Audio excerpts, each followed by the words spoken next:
Hello, today we're going to be talking about foreshadowing, how to do it properly, and different methods for foreshadowing. Also, what can make something inappropriately foreshadowed, and by inappropriately I mean like you over foreshadow it or under foreshadow it, and therefore your readers are just left confused. We don't want confused readers, we want pleasantly delighted readers. Or if they're confused, it's like I said, pleasant confusion. It's like, oh, I didn't see that coming, but now it makes sense. That's what we're going for.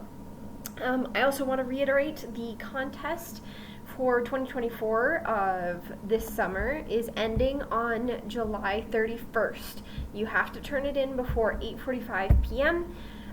If you've already entered the contest before, therefore you have my email, you are allowed to send in a filled out form and the story to my email. However, otherwise you have to print off a physical copy and you have to have the form all filled out as well as the physical copy of the story put into that box by the time, by 15 minutes before we close. Unless you call ahead. If you call ahead and say, hey, I'm going to be there before you close, that's fine. But you're not allowed to come after we close or 10 minutes before we close unless you specify in advance. So we do close at 9 on July 31st this year, just so you know, because it is a Wednesday. That being said, I'm very much looking forward to the contest and hope to see lots of you enter. Moving on to foreshadowing.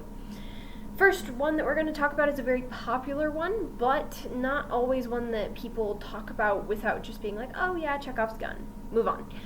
I'm going to give you a little bit more in depth. With Chekov's gun, I like to call it Chekov's everything because it can be anything. It can be a person, it can be a place, it can be a thing, it can be a method, as long as you are showing it beforehand and then it applies and is relevant later. That is using the Chekov's gun principle.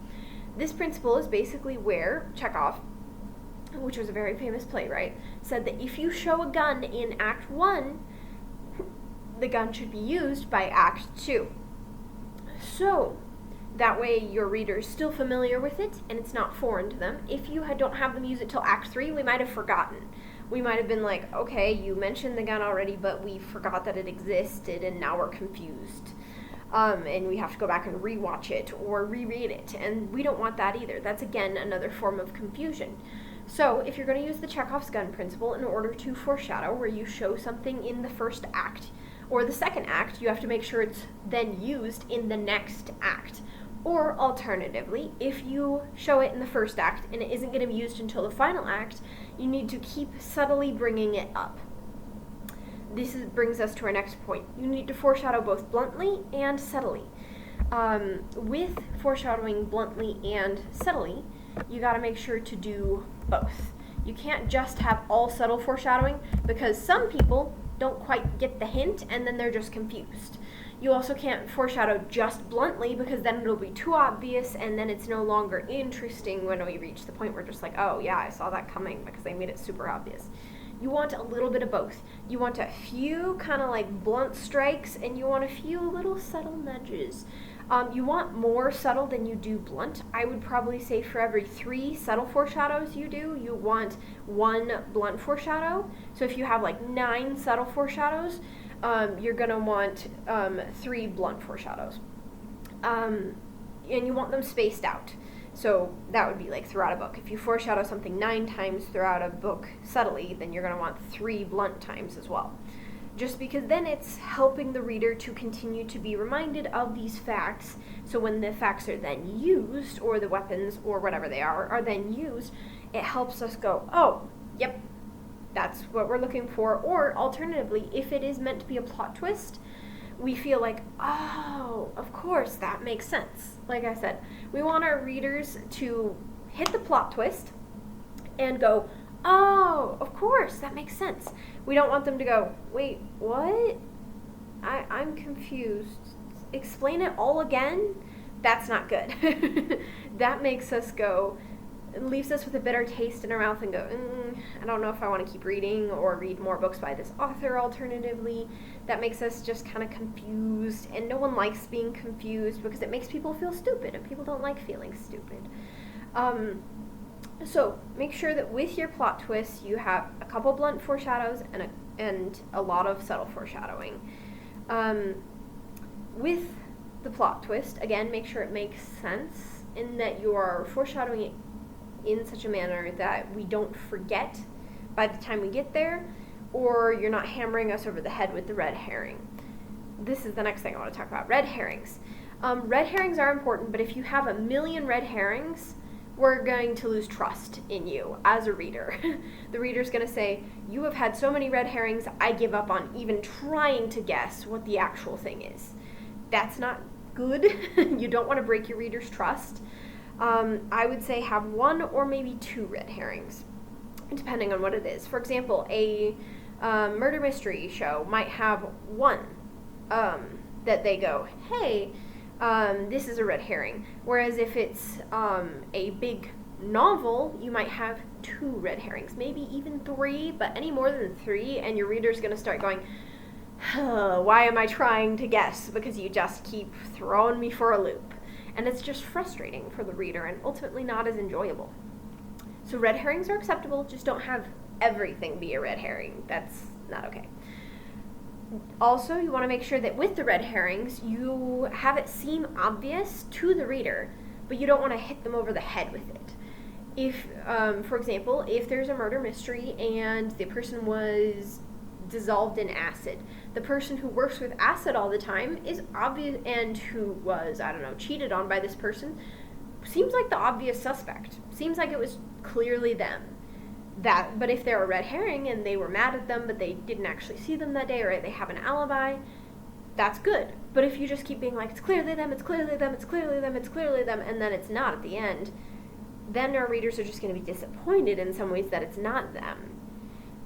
Because you start giving us the vibe that maybe they're just really good at getting away with it, and we just gotta catch them. And then if it's not them, it's just kind of sad.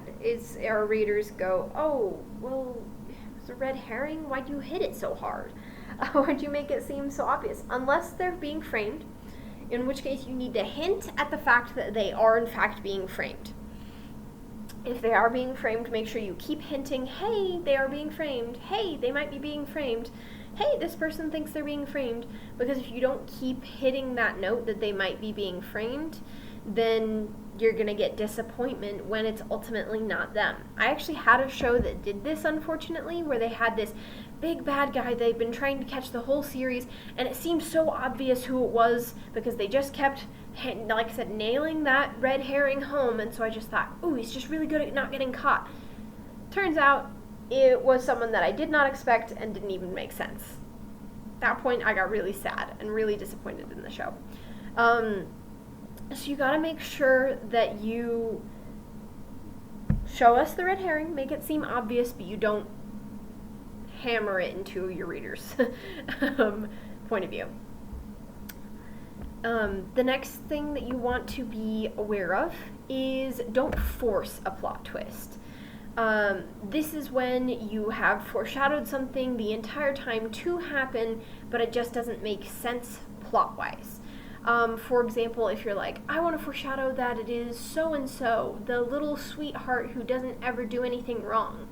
And then all of a sudden you're like, secretly they're a psychopath. And they haven't done any foreshadowing throughout the entire thing. You've been kind of ish foreshadowing it, but not really. The main issue here is making sure you foreshadow, again, bluntly and subtly. If you just do subtle the entire time, some of your readers are going to miss it, and the plot twist will feel forced and feel like, oh, it's them. And it's like, but why?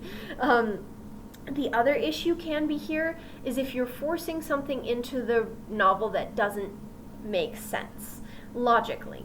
You're saying, oh, it has to be them because I want it to be a good plot twist, but it's not a good plot twist if it doesn't make sense. If logically our brains go, huh? We're not going to enjoy that plot twist nearly as much as if we go, wait, they're the killer? That's so interesting. That's going to make things so much more engaging for the reader because they're like, ha, I didn't know it, but like now that I do, I feel so cool. Whereas if you're just trying to force something that you think will be cool, it actually feels less cool because the reader goes, or the reader or the watcher, if they're watching a TV show goes, oh, I never would have guessed that. Even if I rewatched it, I never would have guessed it. So I'm just kind of disappointed. Or like I said, it's illogical. It doesn't make any sense that they would do that. You have no motive, you have no means, you have no opportunity, and yet it's them. That doesn't make sense, and no one likes those kinds of plot twists. They prefer plot twists that make sense once you explain them. And you don't have to forcibly explain them. It's natural, and you can explain it and it goes, oh, instead of being like, you explain it and they go, okay, where was any of that in what I just watched or read? Make sure that when you're doing a plot twist, you plan it out in advance. I would highly recommend, if you're going to do a plot twist, write backwards, like know what your plot twist is before you start at the beginning, or if you learn that there's a plot twist later, rewrite to include foreshadowing properly for that point. Thank you guys so much. Again, please submit to our short story contest. The entries are due on July 31st. At the library in hard copy, or if you have my email because you've entered into one of the other contests, via email. Thank you so much. Have a great evening.